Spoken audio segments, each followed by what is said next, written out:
and welcome to the Godly Playroom in Wetaskiwin. My name is Sherry Krause, and with me today are Jackie and Ruth. And I'm so glad you could join me for our story and our wondering today. First, we will get our light.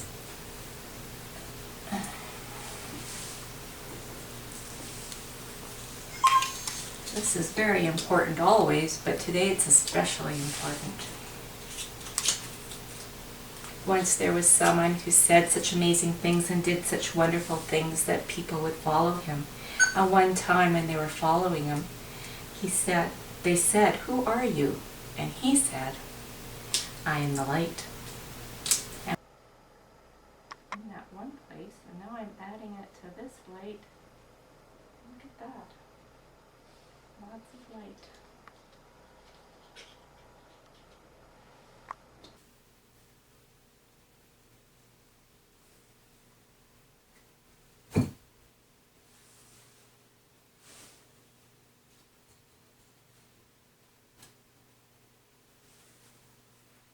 Well, I hope you've been enjoying the longer days. I know I sure have. I really enjoy it when I get up in the morning and there's light. I'm not getting up in the dark all the time. And when I go feed my cats in the evening, I can go out there without a flashlight. It's such a good feeling. And I think, though, we'll get right into our story because it's kind of a big story. So do you think you're ready for that?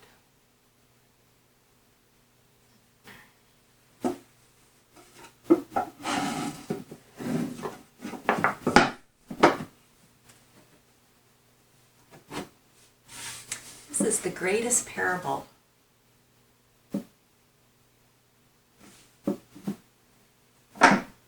It comes from Sacred Story Shelf. It sits up like a sacred story, but it's not really like a sacred story. It's gold, like a parable, and it's got a lid like a parable. But it's not really like a parable. Look at its shape. It's a triangle, not a square. At the top it has a purple cross on it. It's sort of like we're getting ready for the mystery of Easter. But it's not a liturgical story. It's not on the liturgical shelf. It came from the New Testament shelf. And if you look close, there's 4 little crosses on it. They are for the gospel writers, Matthew, Mark, Luke, and John. The stories that we're going to hear today come from the Gospels.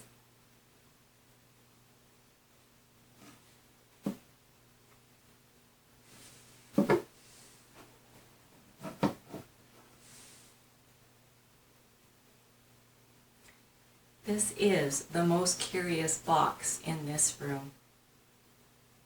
It's so curious that we need to have a prologue before we tell the story. A prologue is something that comes before a story, sort of like the prologue in John's Gospel. This prologue has some tricks with words in it. It's about the words in the Gospels and the Word. In the beginning, there was the Word.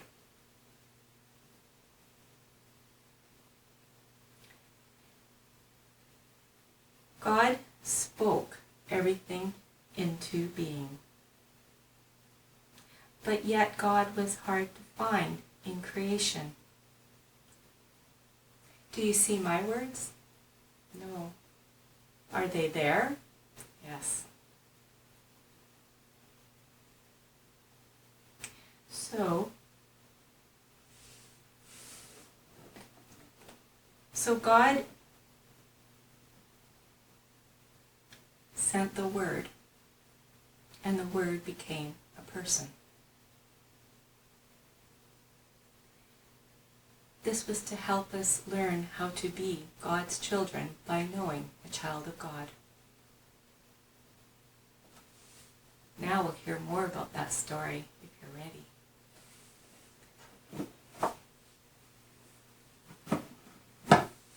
But we do need an underlay. So, I chose this underlay. And it's very big, very white.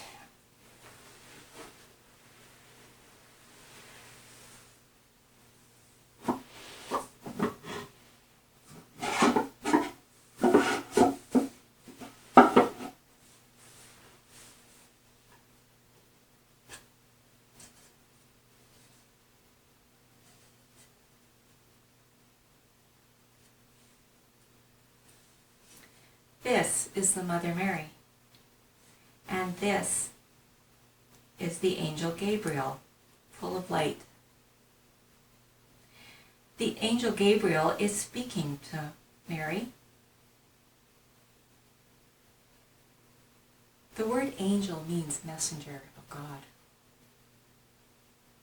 He's telling her that she's been chosen to have a child.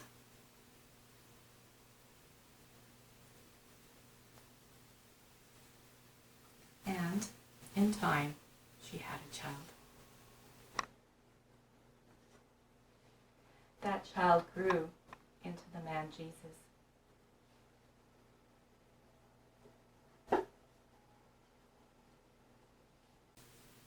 One day Jesus took his friends, 3 of his friends, they were disciples, up the mountain. Here you can see the 3 men looking at the 3 men in the distance, full of light. They are Moses, Elijah, and Jesus. The 3 men looking on are Peter, James, and his brother John. Moses and Elijah lived hundreds of years before Jesus. Then a cloud came and they were overshadowed.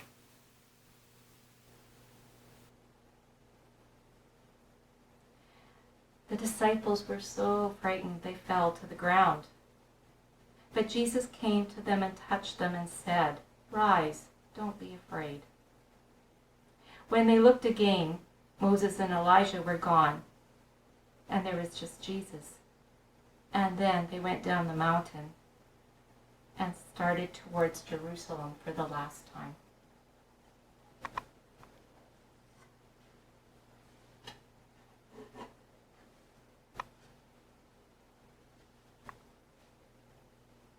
And then they came to Jerusalem.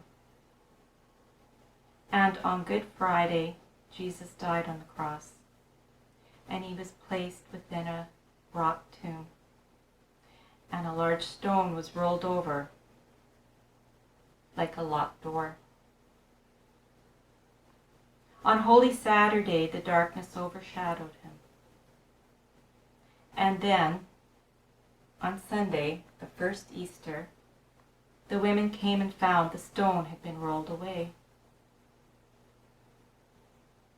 And Jesus was with them, and with the first followers of him in a different way.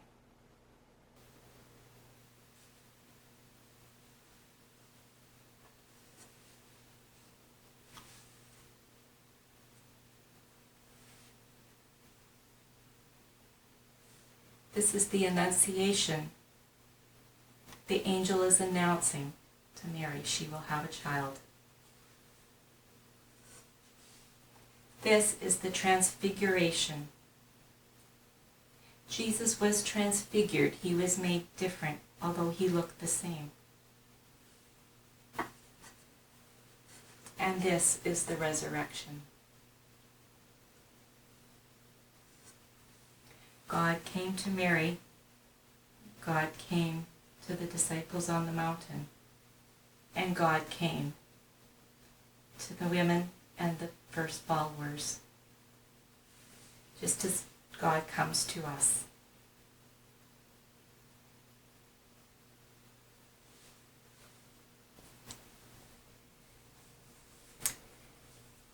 So that's a lot of story to wonder about.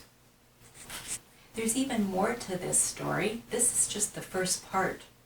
There's other parts to it, and I hope that someday you'll get to hear that part of the story too. But for this part of the story, we're not going to have any wondering questions.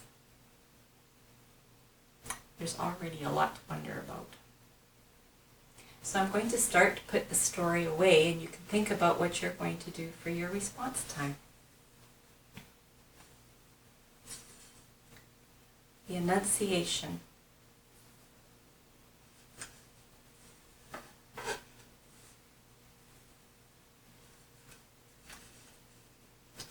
The Transfiguration.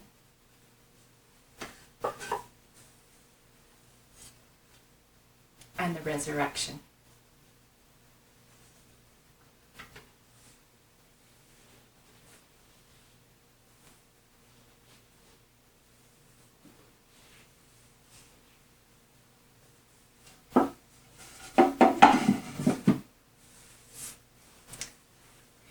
If you haven't got your response materials ready yet, you can stop the video and go get them ready. But if you are ready, then we'll get right into it. I found there was an awful lot in this story to wonder about. It has some really big words in it. It's kind of heavy and quite theological. That's a big word too. So it took me a long time to decide what I would do for a response. I had to really think about the story for a long time. So if you have to do that, that's just fine. So when I finally did think about a response, what I thought about in this story was all the light in it.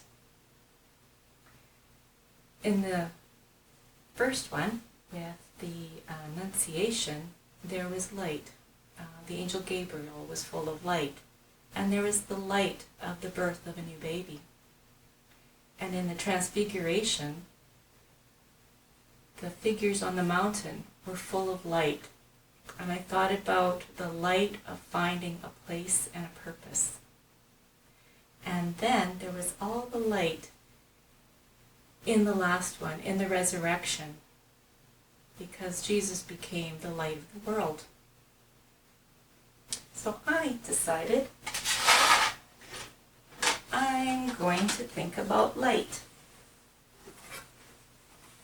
And I do my response time.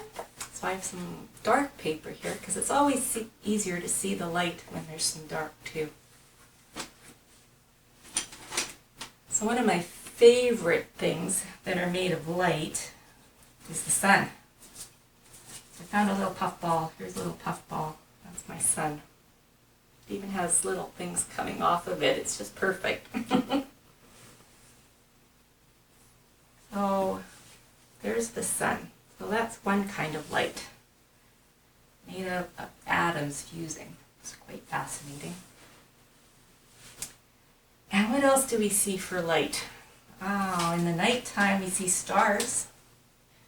Yes, I found some little stars, and they're even the shape of stars, so I don't have to cut them out, so that's awesome. I'll put some stars in the sky. But stars are actually just suns in other solar systems. They certainly brighten up a dark sky.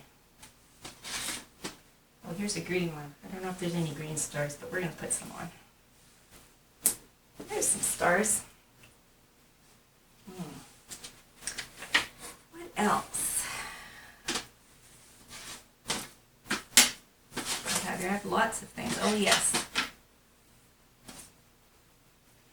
I found some pipe cleaners that I'm hoping I can cut.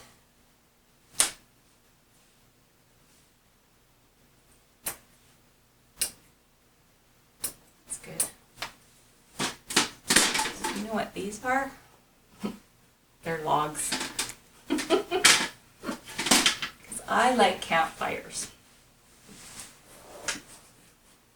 In the summer, in the winter, it's always fun to sit around a fire, and it always reminds me of of times with family and friends, maybe roasting a hot dog, keeping warm.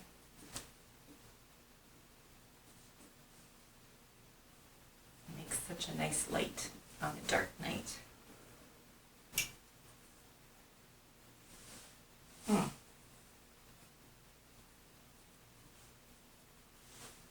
Well, it's not really like logs in a campfire because they're not gluing on quite like, oh, there we go. Oh, I think I need more glue. Here's some tissue paper. So I think I can make that into little flames.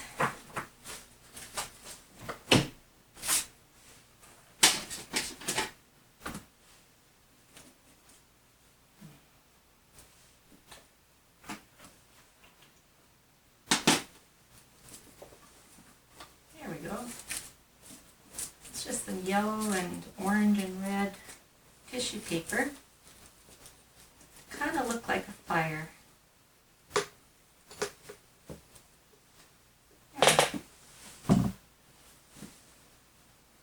What else do I have here?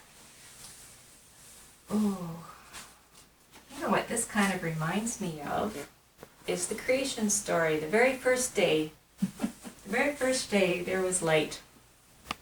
And it was all the light that was light. So I could make, oh, I know, a candle. That's a very important one, because that reminds us of the light of the world. And I am the light. I'll make that one with crayon. There we go, there's a candle. Kind of.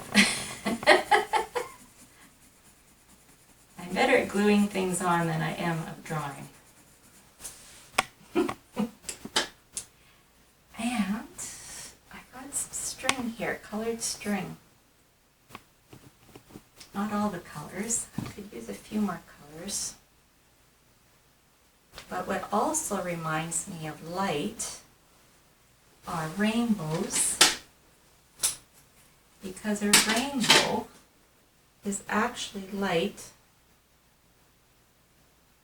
that has of different wavelengths. Been broken into the different wavelengths, and yet it's all just light. So it just yes, the waves, different wavelengths, and so this kind of reminds us of all the different wavelengths and diversity there is, but it's still all just light.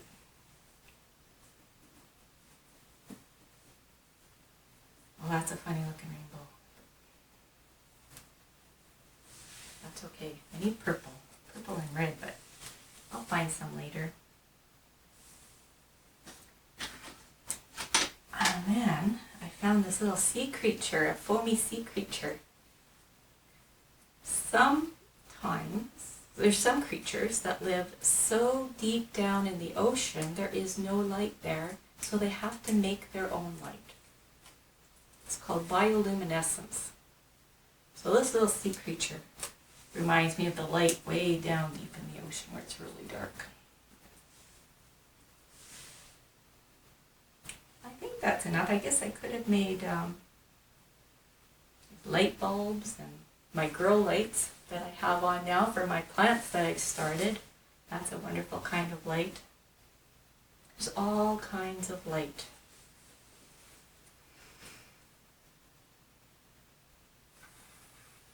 Well, I hope that you found something to do in response to this story.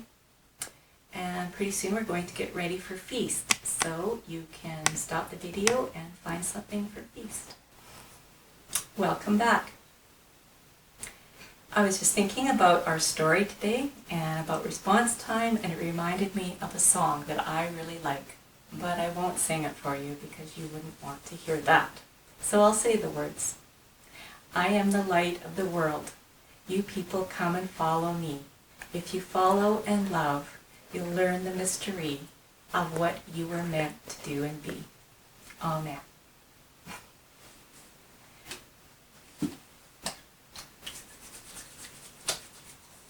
do have two people here who could sing it, but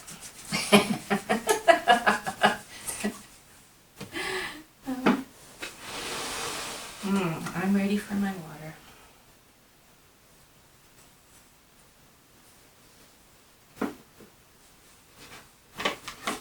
So it just makes me think about finding a purpose and that part of the story and that part of the song.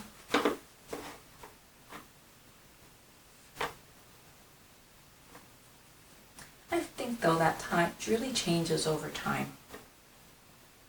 A little bit of very crumbly pumpkin cake here. I don't eat it from my pumpkins, but it's very crumbly. Because I think when I was a child and a teenager, my purpose was to go to school and to play and to learn about the world. And then when I got older, I decided to have a career as a medical laboratory technologist. And for many years that was my purpose. And it was a very rewarding and challenging and it's a hard job, but it was very much worth it because I could help people and I could do science. So then later I became a mom. That was a very big purpose. A very wonderful and life-changing purpose. But then the children, they grow up and they leave, and you're still a mom. You're a mom forever, but your purpose changes a little bit. So then, after a while, I retired from my career that I had for 35 years. So then I had to go back to learning and figuring out what my work would be. So then I decided to learn more about gardening and plants and soap making and pickling and all that sort of stuff. So that became my new purpose. So you can see where what you do and who you are in your place in this world can change over time. Now I'm about to become a grandmother. So now I'll have a whole new role, a whole new place and purpose. Very exciting.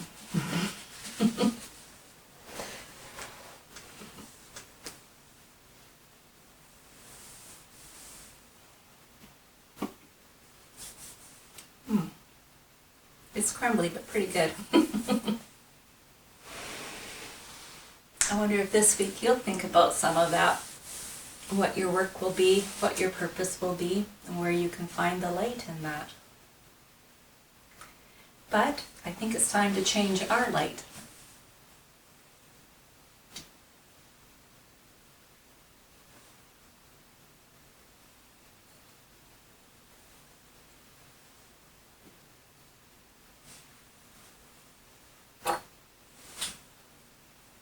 Here's a bit of the light that is all light.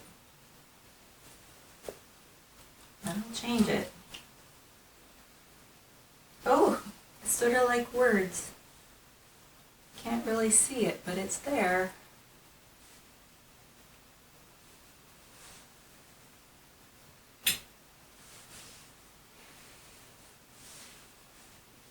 Well, I hope this week finds you safe and well. Goodbye.